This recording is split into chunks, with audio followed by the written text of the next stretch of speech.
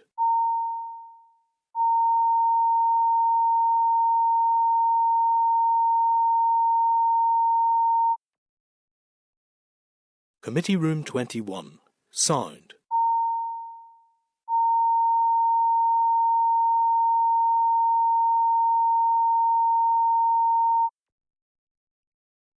Committee Room 21. Sound.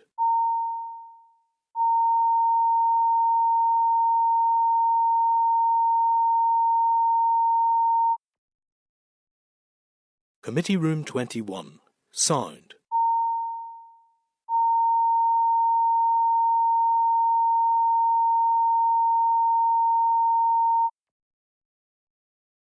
Committee Room 21. Sound.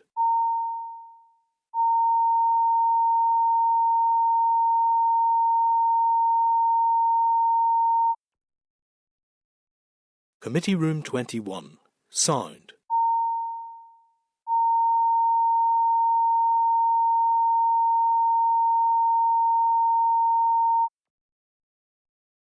Committee Room 21. Sound.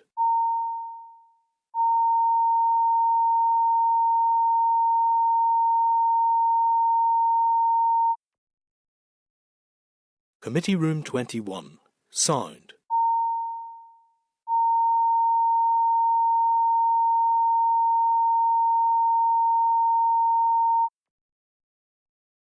Committee Room 21. Sound.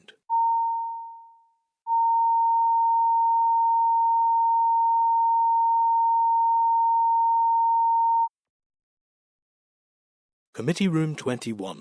Sound.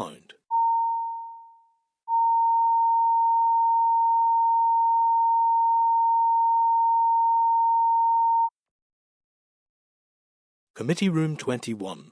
Sound.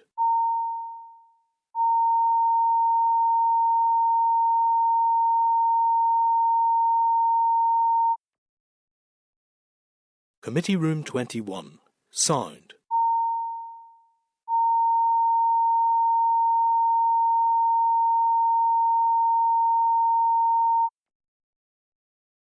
Committee Room 21.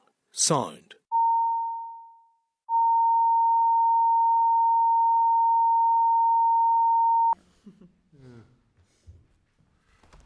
Okay, Damien, thank you. We're back in public session again, so we'll move to agenda item 7, which is a briefing from the Northern Ireland Fish Producers Organisation with potential solution to tackle the lake pollution.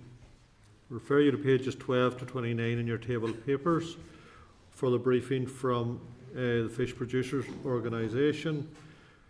At our meeting on the 8th of May, the committee addressed correspondence from Mr. Wick, who is the Chief Executive of the Northern Ireland Fish Producers Organisation, regarding a project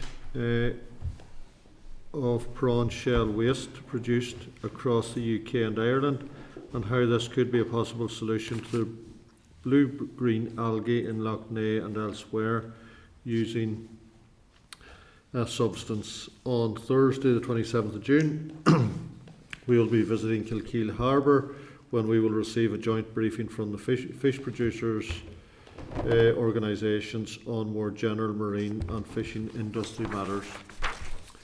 So, members, welcome here Mr. Harry Wick. Thank you very much. And also by Zoom, Mr. Nathan Holloway.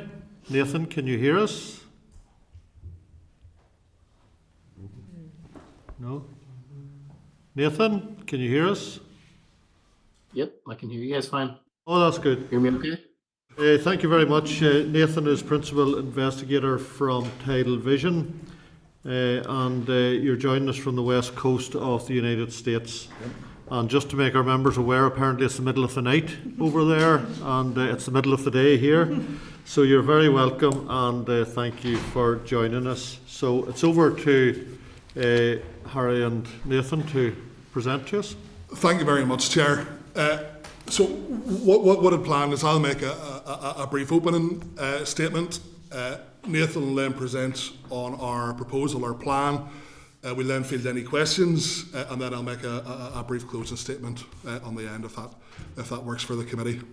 That's fine. Thank you very much. So, the Lough Neagh crisis needs no introduction. It's an environmental catastrophe of unprecedented magnitude, and one which is forcing us as a country to deal with challenges that we've never actually had to deal with before. It's certainly a challenge with no easy answers, and that's a fact that this committee and the wider Assembly, Dara and the Minister have all had to grapple with. But I'm here today with some good news. What if there was a solution for Lough Neagh that involved already tried and tested technologies from different parts of the world? What if there was a solution that could use NI's own natural resources to restore and repair one of our greatest natural assets? What if, instead of chemical solutions, we could use a natural substance classified as environmentally safe, environmentally harmless by the EU, and already employed for these purposes in the UK?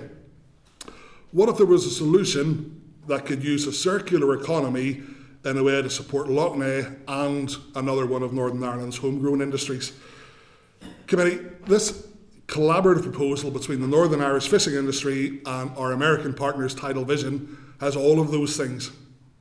This is an example of industry drawing on the best technology and practices from around the world and using our own industry's natural byproduct to apply them. To realise this, and to ensure we're self-reliant with this kind of work going forward, a Kaidazan refinery will need to be built in Northern Ireland, and our partners have the technology and the will to be able to help us with that. That refinery, in conjunction with Tidal Vision's world-leading expertise, will give Northern Ireland and our collaboration the platform to develop into Europe's powerhouse of environmental cleanup. There's already a huge amount of political and public will to see this crisis, and there are a number of MLAs, not least people here today, that deserve huge credit for leading the charge on this. This partnership is a bringing together of Northern Ireland natural resource and North American technology that offers a safe, coherent and viable plan that's going to open the door for all that public and political will to be transformed into action. And with that, committee, I will hand you over to Nate, who will run through the technical aspects of the plan. Thanks, Nate. Okay, thank you. Hi, Nathan, over to you. Okay, so the proposal that we've submitted is very preliminary at this point. However, and I assume you guys have all seen a copy of this, but the three focus areas that we look at with a water quality challenge of this type is really looking at treating the algae itself, the nutrient loading that contributes to algae proliferation, and then finally like the source control components of that. And when you deal with these types of remediation efforts, source control is usually where we start because it's the longest process and the longest term. And it takes a lot of environmental buy-in from local partners in the community. Why we're proposing to start with the algae treatment first is really to show that it can be done, show a proof of concept around it, and then start to generate the environmental buzz and education opportunities so that we can start to work towards those source control efforts. So really phase one of this is a proof of concept using the chitosan enhanced sand filtration process, which is shown to be a very highly efficient way of removing the biomass that the algae produces.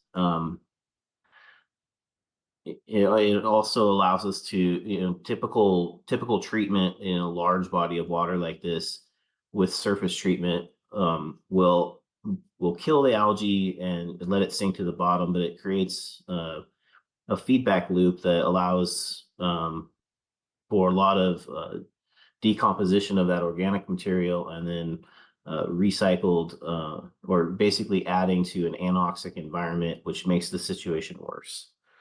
In that first phase, we'll also be working on a lot of environmental education, outreach, and engaging other partners that employ best available technologies like ultrasound and advanced aeration, and as well as nanobubbles.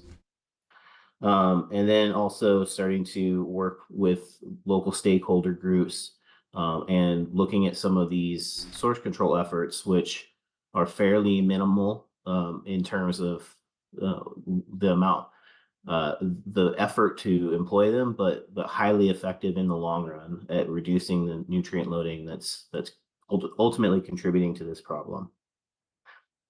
Phase 2 of this would really involve scaling up this proof of concept using chitosan enhanced sound filtration, specifically on the nutrient loading that happens in the catchment areas that drain to the lake. This would also involve adding the UV and ultrasound technologies into more of the hotspot regions, and also working with folks that are already doing water quality monitoring and assessment. And then phase 3 is really bringing the source control components into play, working with local farmers and some of their best practices, doing simple things like riparian zones along the water bodies to control non-point source pollution, passive applications of chemistries that are safe for nutrient controls, and then really that source control effort focuses on bringing the overall cost of treatment down. And you know, one of the things that we've looked, or we've noticed, that is, you know, you can put a lot of treatment efforts into these types of problems, and it can be very, very expensive over time. So we kind of, by starting kind of in reverse order, we can demonstrate some pretty impressive removal of the biomass that the algae produces in the first place, but also scale up how much this could cost if we don't work towards the source control efforts that ultimately find the balance of treatment and nutrient loading, so that we get to a healthy ecosystem. In terms of the initial costs that we put in, this is really just to show the proof of concept of using chitosan enhanced sand filtration for the capture of existing algae within the lake, showing the % removal efficiency that we would have for cyanobacteria and the total suspended solids that the algae is associated with, as well as monitoring pH and things like that. So in a 6-month trial period, we estimate we could treat approximately 1 billion liters of water, return it right back to the lake, and then also recycle the algae that we pull out of the water for other types of compost or other farm application processes. So kind of using the biomass that the lake has in itself with the algae, and the biomass that is being produced in the fishing industry to kind of solve both of these problems at once. So that's kind of a very, very quick overview of our initial proposal. You know, this is a large scale problem and requires kind of a multifaceted approach. But I think there's definitely a way forward with this type of technology and the other best available technologies that are used in other similar applications. Okay, thank you. Harry, did you want to? No, we're happy to take any questions from the committee. All right, thank you both for that, Nathan and Harry. Just a couple of questions initially from me. What is the cost of the project, or what would be the estimated cost of the project? That is a difficult one to nail down initially. So we have a cost for the first phase that is in the document. Now, what happens from that point will depend largely on water quality analysis, and will depend on how the solution is refined. So at this point, it is really difficult to give an exact cost. We actually need to get some boots in the ground in Northern Ireland and start some work before that can be assessed accurately. But certainly to make a start, those outline costs are in the accompanying proposal. Where are you with the Department of Agriculture, Environment and Rural Affairs on it? Have you been in discussions with them? So we have across various levels. So we have been speaking to AFBI's chief scientist, the Department for Marine and Fisheries. We have another meeting with them tomorrow to deliver that proposal to them. We have been in conversation with AFBI, and I've also been in conversation with a range of other stakeholder groups such as Ulster Wildlife, Ulster Farmers Union, Ulster Wildlife, Lough Neagh Partnership, Lough Neagh Fishermen's Co-op. So we're trying to, what we don't want to do, Chair, is just disregard all of the really positive work that's been done in Lough Neagh so far, because that would be foolish. So we're talking to as many people as we can and trying to incorporate our project into the existing work that's already been done. Okay, I see, if I'm right here and looking at your documents, it's a 3-phase to the project or the process. So has that entire process or been tried anywhere else positively? I'll hand over to Nate for that question, Chair. So the entire process has been tried.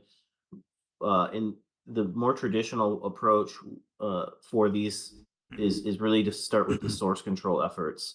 Obviously, in order to mitigate long-term costs, you don't want to put huge amounts of assets into publicly operated treatment works and large-scale treatment facilities along the water body or along all of the catchments. But the source control efforts for riparian zones has shown and has a lot of documented success in reducing nutrient loading in from agricultural runoff.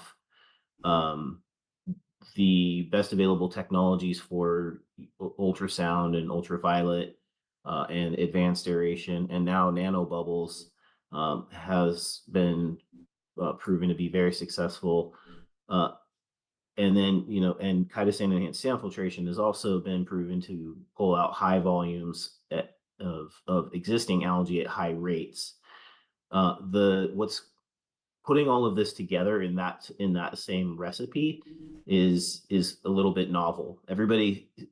Lots of different companies, lots of different environmental groups or communities have tried one or two or three of these solutions all independently and not trying to put more of a holistic approach to it, which is what we're proposing here. Okay. All right, John Blair. Thank you, Chair. Nate, Harry, thank you both for being here and for the information that you've given us. Some of the questions I was going to ask, particularly around stakeholder engagement, you've already covered, and thanks for that also. We'll move on to looking at the list of waters that have already been treated, noting that a number of them are ports and probably not therefore directly comparable to Lough Neagh. However, there's one listed as the City of Madison Lakes as well. So I'm wondering if we get any information on the size of the waters listed here and how they compare with Lough Neagh and the scale of it. The examples that are in that document, especially the ports and the smaller facilities, are really centered around utilizing chitosan enhanced sand filtration for high flow, high volume reduction of existing algae blooms. The City of Madison project is probably the largest in terms of scale and approaching close to the volume of water that the Lough Neagh has, and it also has a very similar agricultural runoff component to it, and they are also working through a more holistic approach and working through more of a source control focus on that approach. But there has been some projects we've been involved with in the water quality monitoring of the city of Madison's lakes, as well as pilot projects that they're working through to put their comprehensive plan together. Thank you, Nathan. Chair, if I could ask, you mentioned there a holistic approach. I take it part of that holistic approach is to try to reduce the amount of pollution in the first instance, as well as applying whatever science you can to the effects of residual damage and any reduced impact that then ongoing.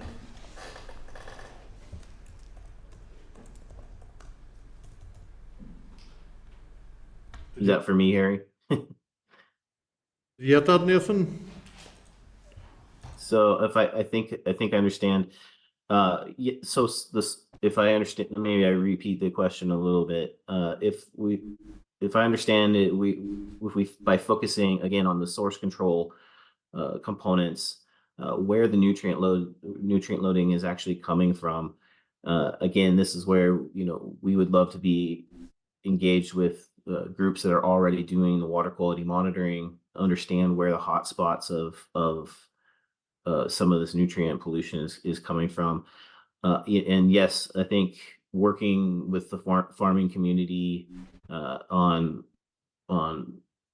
how we can reduce some of the nutrient loading from both point source and non-point source areas.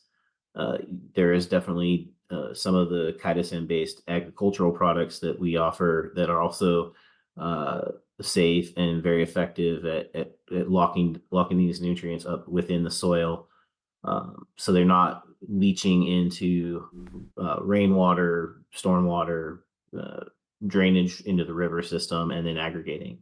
Once they get into the river system, there's definitely some components that we can work on, and this is kind of where our phase 2 piece comes in, by removing the sediment bound nutrients that are already in that river system.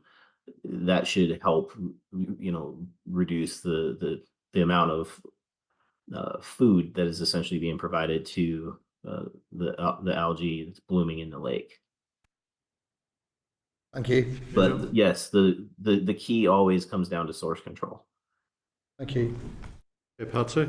Yep, thanks very much, and gentlemen, good to see you. And Chair, I'm conscious that perhaps others have been in touch with the committee as well to be afforded this opportunity. But can I ask just a number of things? I've read about your company, and I see it seems to have the specialism in shales and the use of shales back into your system. Now, just listening to you as you spoke about the lake there, you mentioned pilot projects on the blue-green algae, if I'm picking that up right. Have you had a definitive outcome to the process around the pilot projects that you've engaged in? Because clearly that would be a major issue here to make sure that it does work. And then the other point was you referred to the introduction of chemicals. Now, a lot of people might be alert to that, but especially so given that 46% of the population here in the north gets their drinking water from Lough Neagh. So could you maybe expand a wee bit on those 3 items, please? Sure. So the chemicals that we're talking about are all chitosan-based chemicals. So both on the agricultural component and the chitosan enhanced sand filtration component. So chitosan is basically recycled crustacean shells that have been run through a process to refine chitin into chitosan. Chitosan can be used in a number of different textile applications, agricultural product applications, because it is a plant elicitor, which basically means the plants feel like they have a sense that they are being infested by some sort of insect, because chitosan is also an insect exoskeletons. So the reason that we use chitosan in water treatment is because it acts as a coagulant, which allows us to basically bring suspended solids and including algae into a larger conglomeration or flocculated solid that allows us to remove that material through pressure sand filtration. Chitosan is also highly biodegradable and is on a number of listed,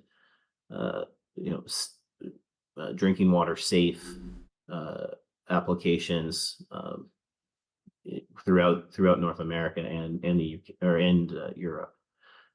So from a toxicity standpoint, we can also test aquatic toxicity. In some cases that comes up in these pilot projects where they want local communities may want some level of assurance. So we'll do an aquatic toxicity test. We can also monitor the effluent residual of any of this chemistry down to less than 0.1 parts per million.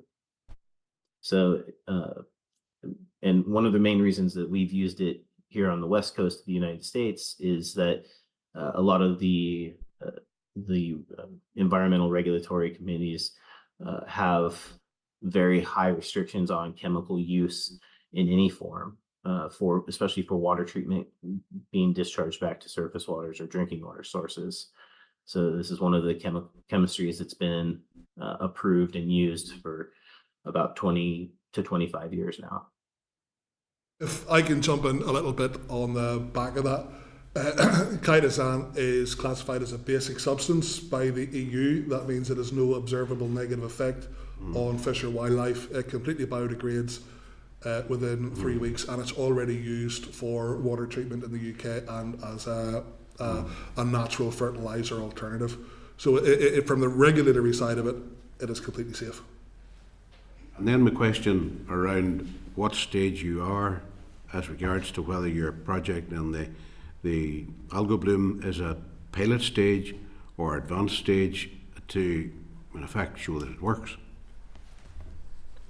Sure. So in a lot of cases, especially the port examples, the algae blooms were always associated with sediment removal component of those permits.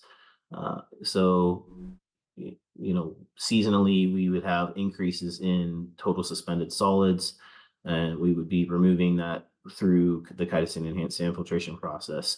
So it was kind of an additive thing at the beginning. Once we started seeing how efficient that was and applying it on other pilot projects like the City of Madison or the City of Everett's wastewater treatment plant, those projects, the City of Madison's project is still in development. The City of Everett project was basically used and implemented and is full time. And the outcomes. There are various phases. I think it's for this proposal in the manner that this has been laid out. This is a bit more of a comprehensive approach. What do you mean by a bit more of a comprehensive approach? By utilizing the chitosan enhanced sand filtration component with other best available technologies like the ultrasound and ultraviolet technology and nanobubble technology, that's the part that combining those is where I think we're going to have the highest chance of being successful.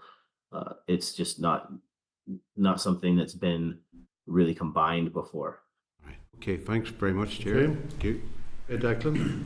Yeah, thank you. I had two questions now. If one passage, or you clarified the one about the use of the chemicals here. Most the other thing was, have you carried out any research, or are you confident that the technique that you're proposing to use wouldn't have any negative impact on the ecology of Lough Neagh? I'll hand over to Nate for that one, please, Declan. Yeah, that's our number one concern with this, honestly. So using the cytosine enhanced filtration techniques, the other best available technologies. It's ultraviolet technology combined with ultrasound technology is really is one of the most advanced ways to remove and prevent photosynthesis from happening. But by monitoring the type of algae and utilizing the ultraviolet technology, we can modify the wavelength that the ultrasound technology puts out, so that we're limiting the amount of photosynthesis, but not completely within the radius of the unit, but not completely eliminating algae production, because we do recognize it is healthy to have a normal amount of algae. So kind of watching that concentration and being able to have an adjustment component to the treatment works in all of these technologies is really important. And the traditional way of managing large scale algae blooms on large bodies of water is a chemical treatment process using copper-based algicide and coagulants, and then letting that and applying that on a surface level in very large quantities, and letting the algae die, sink to the bottom, decompose, and then contribute to the next season's growth by basically consuming all of the oxygen. Just an hour So point. that's part of what we're trying to avoid. And just a very small point, whenever the committee paid a visit to Lough Neagh, we've seen and heard for ourselves the detrimental impact that the invasive zebra mussels have, and we've seen the hundreds of thousands of shells lying along the lake. Would your techniques have any impact on those invasive species? So yes, we've been encountered zebra mussels in several instances before. And ironically, zebra mussels do a pretty good job of algae production or algae filtration. They also get in all kinds of equipment. So if there's drinking water facility on Lough Neagh, they're probably struggling with making sure that zebra mussels aren't getting into their equipment. So there's components that we would be looking at with that as well. But also by filtering out suspended solids, all of the larvae and smaller zebra mussel organisms that are reproducing would also get caught up and filtered out in that process. Thank you for that. Okay. I need to leave here. Michelle. Thank you, Chair, and thank you, Harry and Nathan.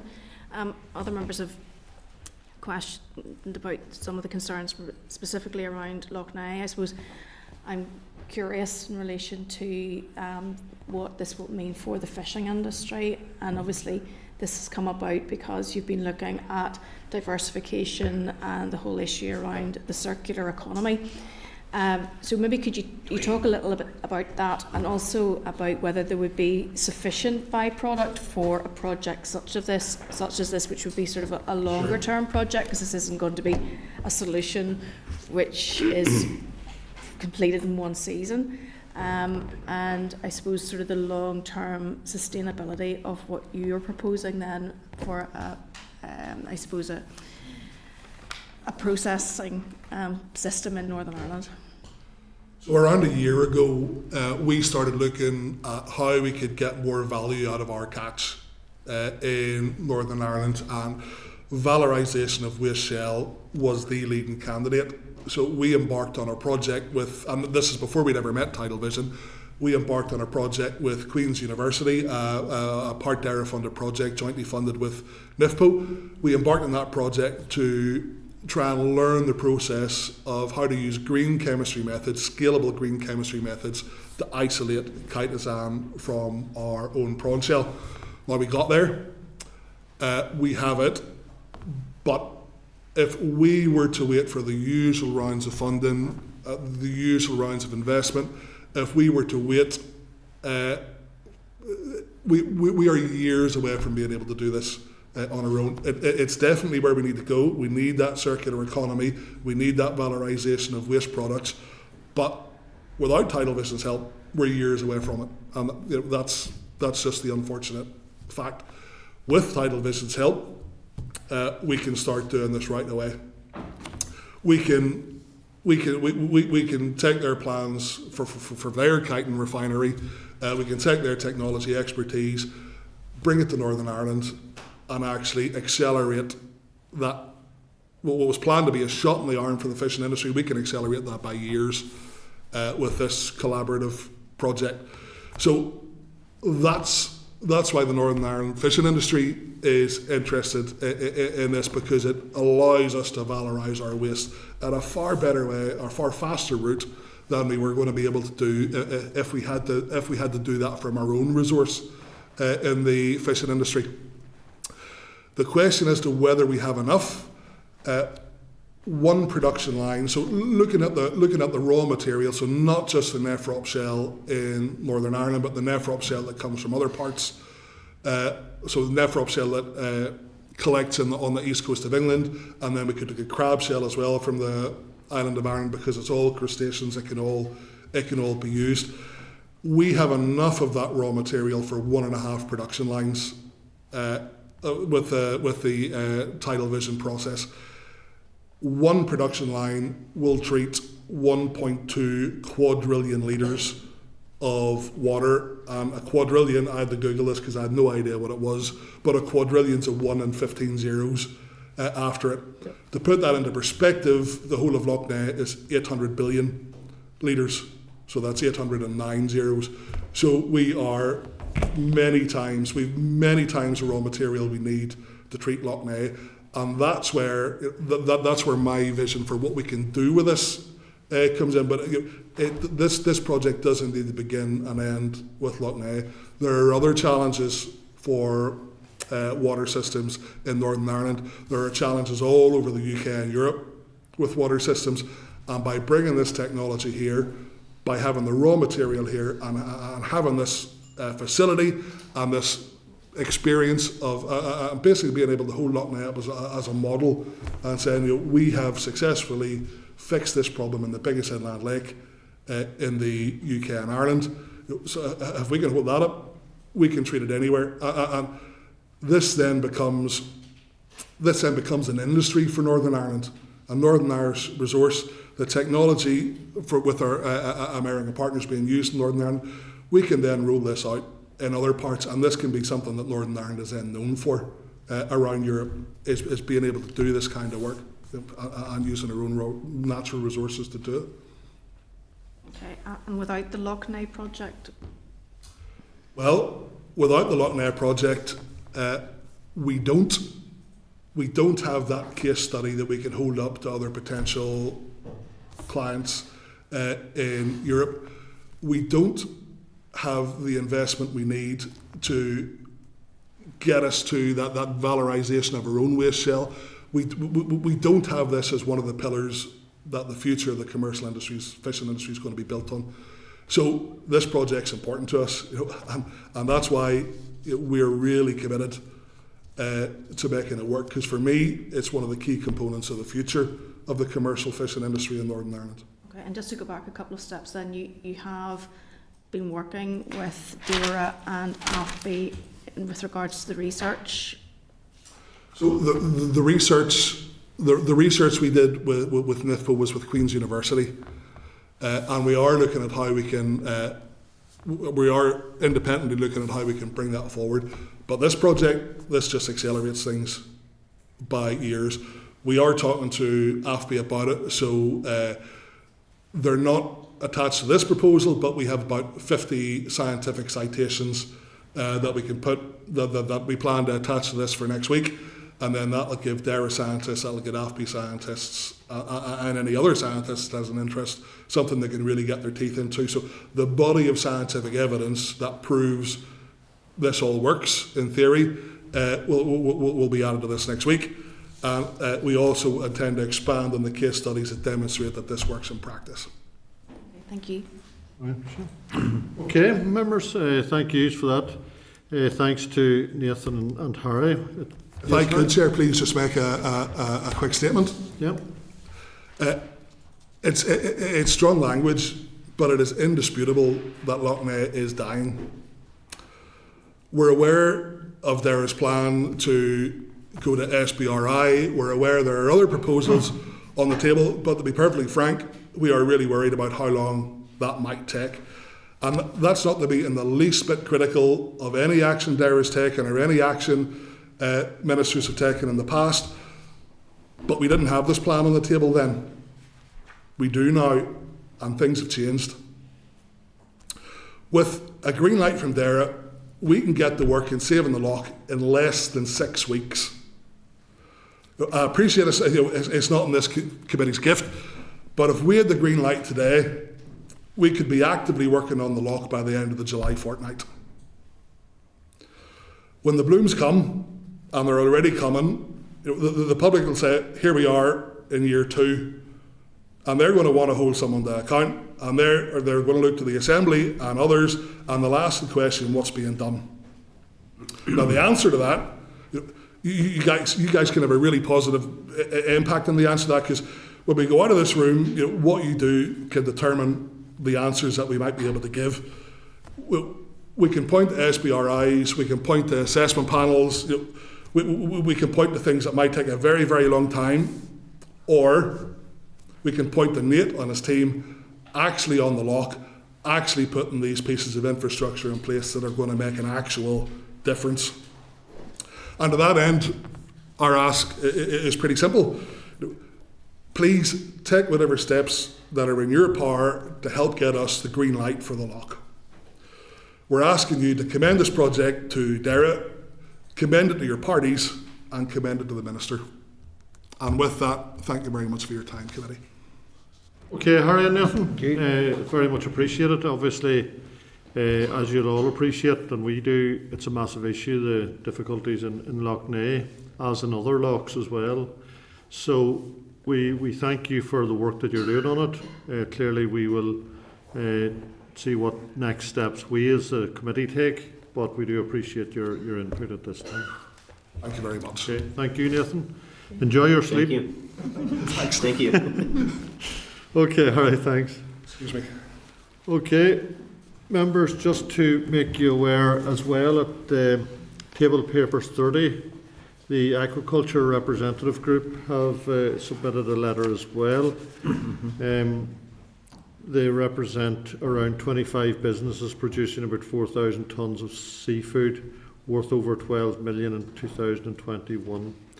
They're basically asking if they can come and brief us as well on the issue. So if you're happy enough, we'll add that to our list of briefings.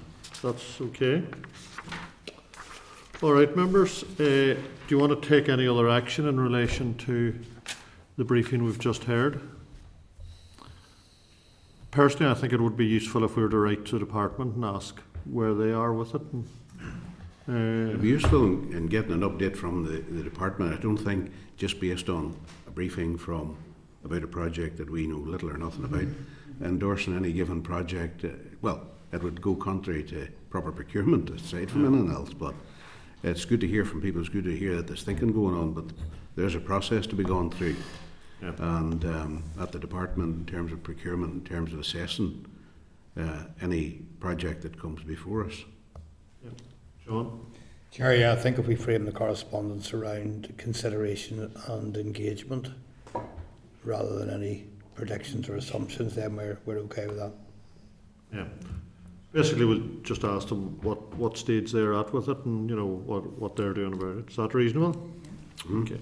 Chair, the Minister did mention this morning the setting up of some group to look into any proposal that came before us. Or did I miss? We can check the Hansard anyway when it comes that's up. okay. Thanks. We have had, I know it came via myself, and I'm not plugging his because I really know nothing about the firm other than what they've told me, just like these people. But that correspondence came through the committee and went to the department. I'm not sure if we got a reply back from the department on it. If you can check it, Janice. Sorry, Patsy, Chair. A similar project to this about Lough Neagh. It was in correspondence before the committee. Although, in fairness, the Minister did also indicate, as I recall, That the environmental improvement, the report on Lough Neagh is nearing completion. He did say that today. So I don't know whether it'll include any of this at all as possible options, but we'll obviously wait and see that as well. Okay, happy enough? All right, we'll move on to agenda item 8, which is the departmental written briefing on the invasive alien species delisting regulations 2024. You'll find it in pages 218 to 223 of your pack. This is the delisting of alien species.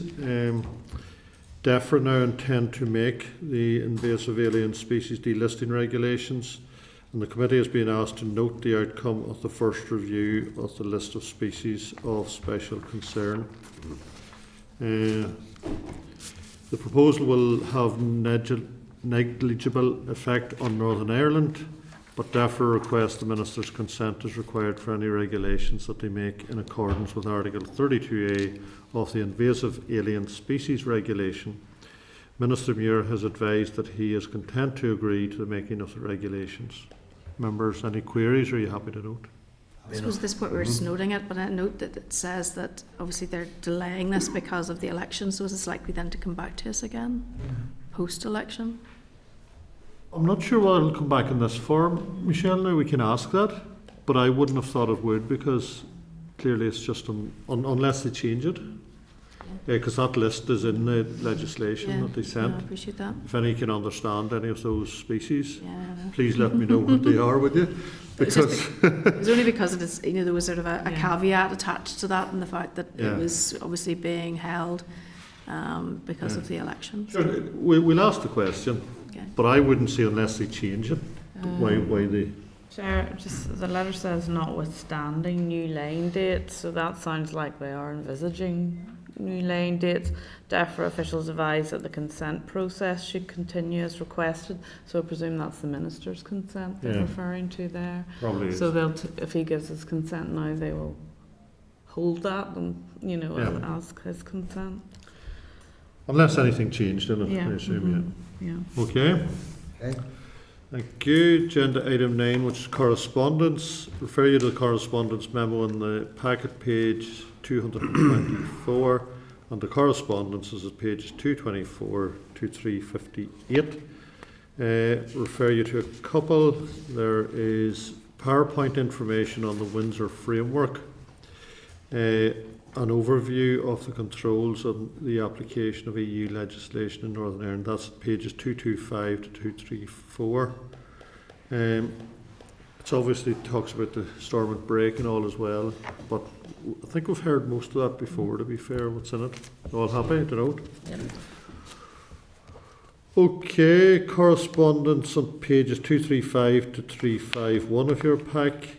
Dated the 29th of May 2024 regarding George Best Belfast City Airport Noise Action Plan, the Environmental Noise Directive 2022-49 EC aims to avoid, prevent and reduce on a prioritised basis the harmful effects, including annoyance, resulting from exposure on environmental noise.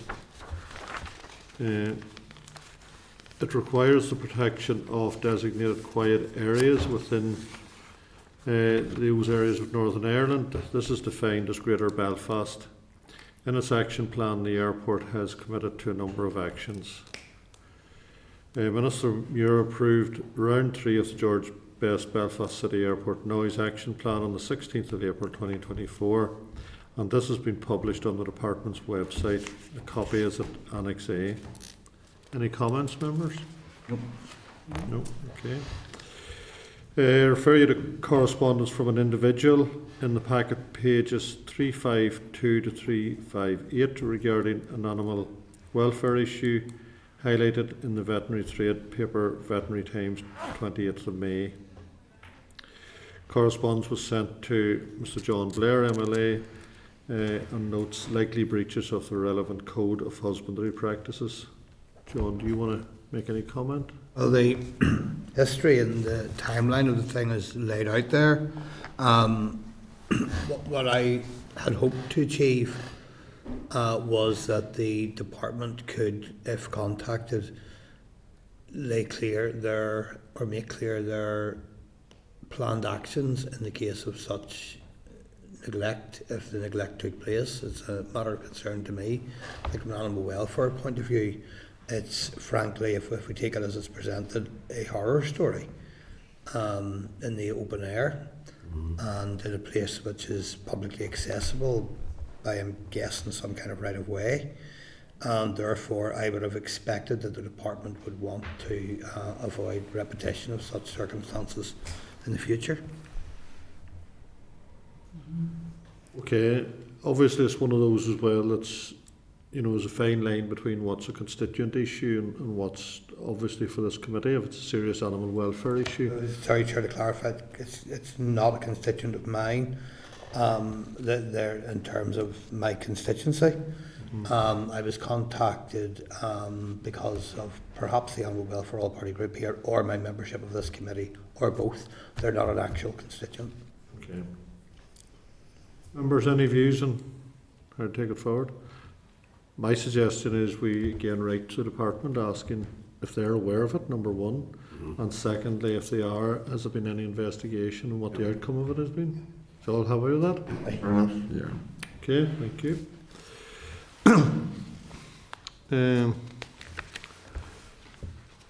Members, the clerk circulated an email correspondence yesterday from Mr McAteer of PCI Consulting regarding departmental response that we had forwarded to him. He is concerned that the possible cost of the remediation of the site was not explored in this correspondence. He asked that we seek definitive costs associated with each remediation option. I did raise it during the budget discussion here today. I think they were clearly saying until the business case is finalised. I suppose my concern is, why would you have a business case without costs? I think it's the chicken and egg. I'm not sure which way around that should come, but I suppose my thought was there should always be costs associated with a business case. But if you're happy enough, we can write to the department seeking further clarification, if that's reasonable. Okay, but I know the department officials have committed to come here, but not until the legal case is over, isn't that right, Claire? Yep. Okay, happy with that. All right, members, agenda item 10 is draft forward work programme. Refer you to page 5 in the table of papers. You'll note that there are 2 external meetings now organised. Next week is at Caffrey at Greenmount, and one on the 27th of June at Kilkeel Harbour. At both visits we will hold our normal weekly meeting as well as to hear from our hosts.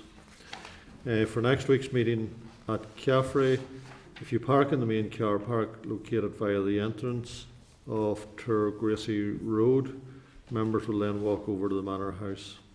Caffrey will have signs up to assist.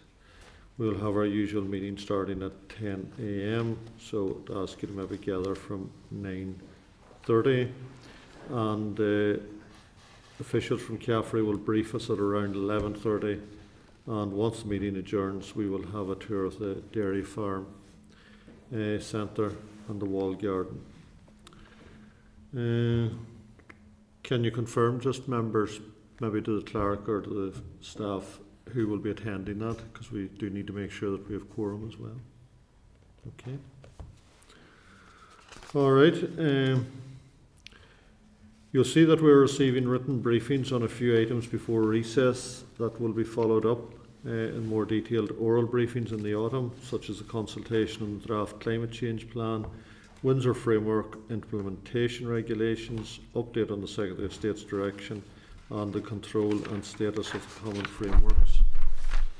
If you have any comment on the content of the forward work programme to recess, or after it, maybe you talk to the team. Any other business, members? No. Next meeting is next Thursday, 13th of June 2024 at Caffrey, Greenmount College, Antrim, at 10 a.m. We will now close the session, but I would ask you to wait for a very brief minute on the legal advice. Committee Room 21. Sound.